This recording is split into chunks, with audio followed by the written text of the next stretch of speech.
Hello, c'est Mike Imprezia, le maître de l'angoisse, et aujourd'hui on se retrouve pour une petite théorie sur Jack l'Éventreur. Avant de commencer à regarder cette vidéo, pour ceux qui ne connaissent pas l'histoire de Jack l'Éventreur, j'y ai consacré une vidéo dans Coulisses de psychopathe, je vous mets le lien en description. Ça y est, tous les petits retardataires sont au point. Vous connaissez tous Jack l'Éventreur et son histoire, mais connaissez-vous vraiment sa véritable identité ?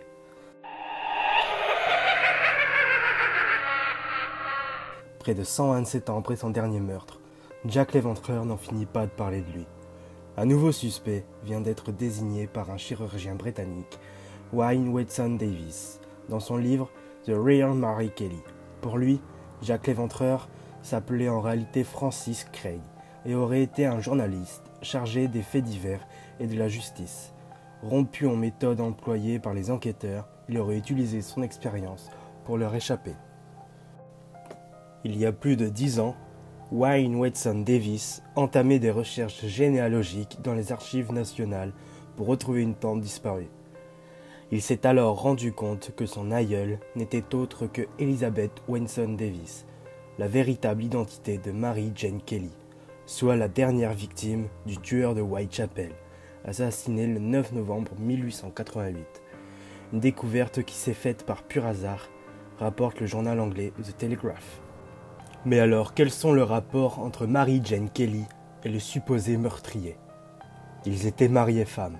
Les 4 précédents meurtres n'auraient servi qu'à orienter les inspecteurs de Scotland Yard vers la piste d'un tueur en série. L'histoire du tueur de Whitechapel serait alors celle d'un meurtre passionnel. Mary Jane Kelly, prostituée, avait secrètement continué à vendre ses charmes après son mariage avec Francis Craig. Furieux, son mari l'aurait assassinée. Davis avance 2 autres arguments pour étayer sa théorie. D'abord, Francis Craig habitait à 7 minutes du lieu de la première scène de crime. Ensuite, après le meurtre de sa femme, il se serait suicidé en se tranchant la gorge avec une lame, soit la même méthode qu'utilisait l'Éventreur pour tuer ses victimes. Après la mort du journaliste, l'assassin n'a plus frappé. Je crois que l'exhumation de son corps va résoudre le mystère de l'Éventreur une bonne fois pour toutes, affirme Davis au Telegraph.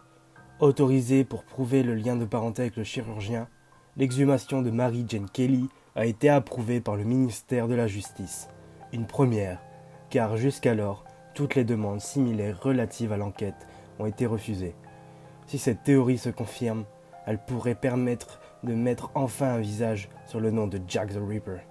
Bon voilà les amis, c'est déjà la fin de cette petite théorie sur Jack l'Éventreur. J'espère qu'elle vous aura plu. N'hésitez pas à m'en proposer d'autres dans les commentaires. Mais surtout, bonne journée.